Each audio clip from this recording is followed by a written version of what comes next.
Hello, my name is Max Pinellas, and I'm going to analyze the 2020 presidential election popular vote. This year, the presidential election is between the Republican candidate and current President of the United States, Donald Trump, and the Democratic candidate and former Vice President of the United States, Joe Biden. These two presidential candidates are supremely different and have very different ideologies for where to take the country in the future. In 2016, then candidate Trump took the political world by storm. He defeated Hillary Clinton and won the Electoral College, despite many of the predictions saying otherwise. Donald Trump was able to win votes in crucial states, which enabled him to get the electoral votes needed to win the presidency. However, President Trump did lose the popular vote to Hillary Clinton by 2,864,974 votes, according to the Cook Political Report, which is an independent, nonpartisan organization. I'm going to explore historical voting patterns, past and current polling data, and the current economic conditions as a result of the COVID-19 pandemic in an attempt to predict the outcome of the 2020 presidential election popular vote. There tends to be swings in presidential voting, meaning one party wins pretty consistently for a couple years, and then there is a correction, and the other party wins for a term. Then it comes back to that winning party for another term or two. Then the pendulum swings the other way. The other party wins pretty consistently for a couple elections, and then there is another correction, and the other party wins for a term. Then it comes back to that winning party for another term or two. Next, we move to polls. The polls are a good predictor of where votes may go. In recent years, polling data has become much more complex and accurate, due in large part to machine-generated learning models that are able to connect and compute a wide array of demographics quickly and accurately. The polling data for this election is leaning towards Joe Biden. 538 has compiled a chart showing major pollsters' predictions before and after the final presidential debate on October 22nd to see the impact the debate had on voters. The chart shows Biden leading in all the major polls. Biden's margin of victory are also quite large. Change Research has him at an 8-point lead, while CNN shows him at a 12-point lead. I know that the 2016 election had inaccurate polling, but I believe that the polling for the 2020 election was going to be much more accurate. Pollsters have a better understanding of how Trump affects voters and can use what they learned from 2016 to better their predictions in 2020. Also, despite the 2016 election polls being slightly off, as they were inaccurate with their predictions, the current polls are giving Biden a lead by a large enough margin that Trump would have to overcome a seemingly insurmountable obstacle. Another important factor in predicting the 2020 presidential popular vote is analyzing the impact that economic conditions have on voters. Some reporters and analysts believe that economic conditions are becoming less relevant in predicting the presidency. Jeffrey Skelly of 538 is one of these believers. Skelly reports that political science has found a positive relationship between consumer sentiment and a president's approval rating. That is, the more optimistic Americans are about the economy, the higher a president's approval tends to be. However, Skelly continues to explain how this trend may no longer be the case because Trump's approval rating, for instance, doesn't track with the views of the economy.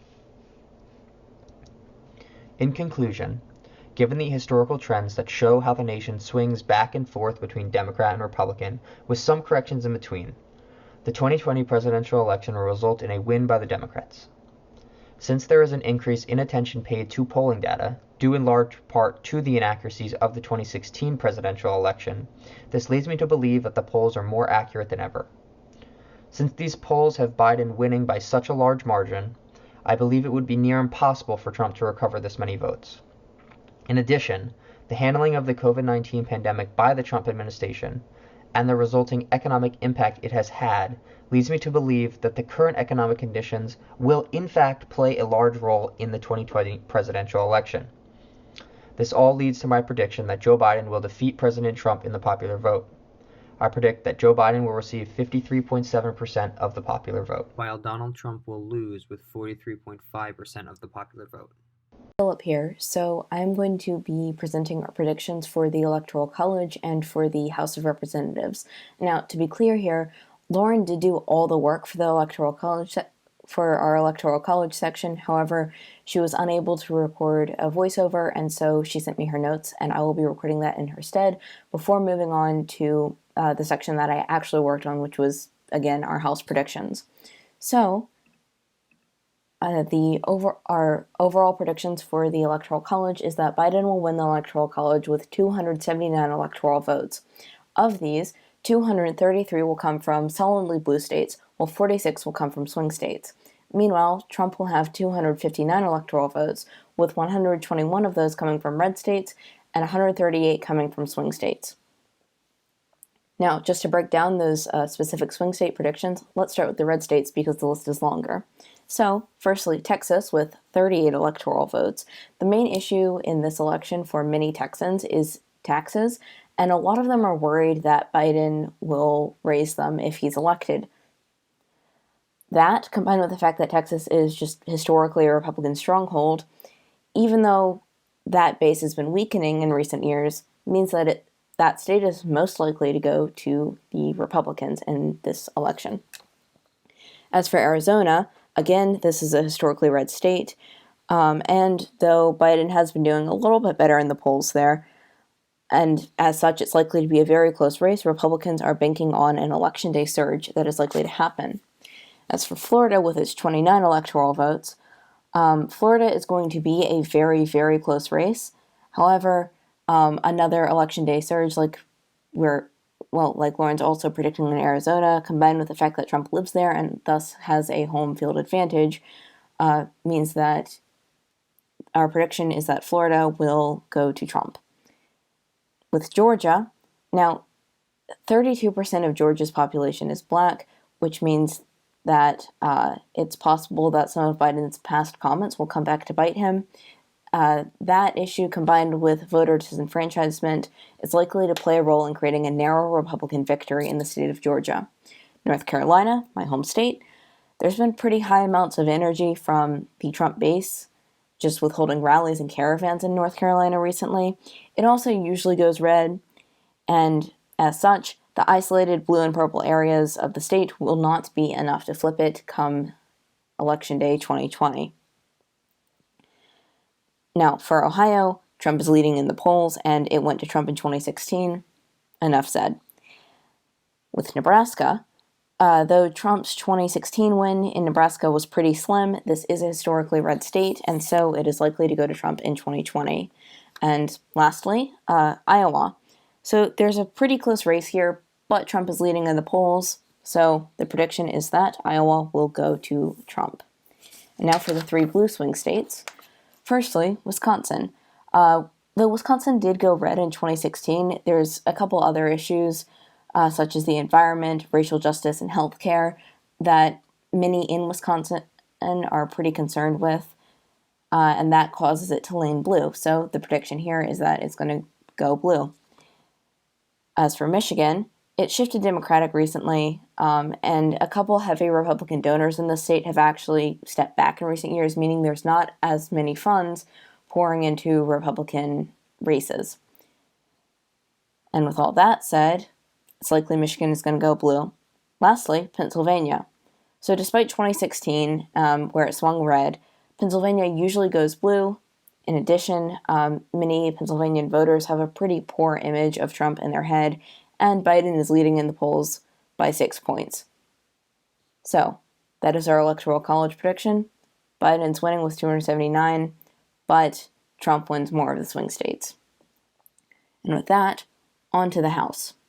So, the overall House prediction is that Democrats will win control of the House with 238 seats. 18 of these will be from competitive races. Meanwhile, the Republicans will win 197 seats, with 22 of these being from competitive races. Now, my starting point here was to determine what constitutes a competitive race, and kind of what I decided to do was look at 538's House predictions, and if a race in question, if they had given one candidate at least an 80% chance at winning, that counted as a given for that candidate's party. Now, as a disclaimer here, I worked on this over the course of several days, so there may be some races that looked competitive when I was researching them, but no longer look competitive, and there may be some races that didn't look competitive when I was researching them, but recently became competitive for some reason. I'm going to move on to my methodology now. So I looked at several factors. The more competitive they were, the more I looked at. But I think some of the most important ones was just like overall polling with the candidates, the incumbent party, whether or not one candidate was the incumbent, the electoral history of the district. I also looked, like, for example, just how local races have gone in the past. And then there were some things that weren't applicable in every race, such as there was a couple House races that had some present scandals in the news. So that was considered. And with that, I'm going to move on to some specific predictions for 5 races that were, at time of writing, the most competitive races in the House, though at time of recording, they're all in the top 10, but some of them moved out of the top 5. First of all, we have Indiana District 5. This is the Republican Victoria Spence versus Christina Hale. I'm predicting this is going to go to Hale by a very narrow margin. Now, the electoral history of this district is largely Republican, but that margin of Republican victory has actually been narrowing over the years, and we've seen some Democrats being elected to local seats within the past 3 election cycles. So I wouldn't be surprised if it flips blue for the House. With Oklahoma District 5, that is Stephanie Bice versus Kendra Horn. Now, Horn is currently the incumbent, even though the district has been historically red. And though Bice was favored in their early polls, her lead has considerably narrowed, which points to a possible Horn victory. For New Jersey District 2, this is the one I really didn't know about. Now, Jefferson Van Drew is the current incumbent, and he's a Republican, but he actually switched parties. Since he was elected, he ran as a Democrat and then became a Republican after the fact. Now, I'm predicting he'll win based on the fact that he's a current incumbent, but also based on the fact that Kennedy faced some pretty tough opposition in the primaries, and because of that, there might be some New Jersey voters who aren't willing to turn out for her. In Michigan District 3, Peter Meijer, I'm predicting that that Republican candidate will win.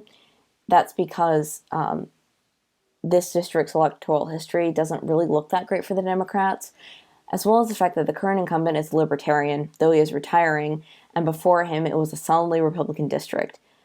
I'm assuming that most libertarian voters are going to go to Republicans because that's what they tend to do if there's not a libertarian option. And lastly, Virginia District 5. Bob Good, who's a Republican, versus Cameron Webb, who's a Democrat. Now, I'm predicting that Good's combination of financial scandals, he's had some disclosure issues with campaigns, and the fact that Good actually ran against the current Republican incumbent in the primary and very narrowly beat him. So again, it's like the same thing with Amy Kennedy. He might have some issues getting people to turn out for him. And then, so those 2 marks against Good, combined with the fact that Cameron Webb has actually received bipartisan support, not only do a lot of Democrats in the area get behind him, but he's actually favored by more conservative-leaning media outlets such as Fox News. So with that is the House predictions, with, just to go over it one more time, a Democratic control of 238 seats, with 18 of those being from competitive races. Thank you, and on to the next section. What's going on? It's Dom with your Senate prediction. My overall prediction is Democrats are going to control the Senate 50 to 48 to 2, those 2 being the 2 independents that are not up for re-election. Totals 52-48 when considering those independents caucus with the Democrats. Democrats have 12 seats up for re-election. They're going to hold 11, lose 1, gain 6. Republicans have 23 up for re-election. I predict they hold 17, lose the 6, gain the 1. The net result, Republicans are going to lose 5 and end up losing Senate majority. My rationale, I looked at all these races on 538.com and the Cook Political Report, and I determined that there were only 10 contested races, and out of those 10, there's really only 5 that are true toss-ups. Polling on both sides back this. I mean, they're considering Lindsey Graham's South Carolina seat a toss-up. I don't really think that's true. I don't think anybody does. Even polling says so. So I closely looked at the 5 races that actually matter. Factors I considered when looking at them: number 1, party presence. That's financial support from the national committees. Follow the money. What is the DNC and RNC supporting? Number 2, presidential campaign visits.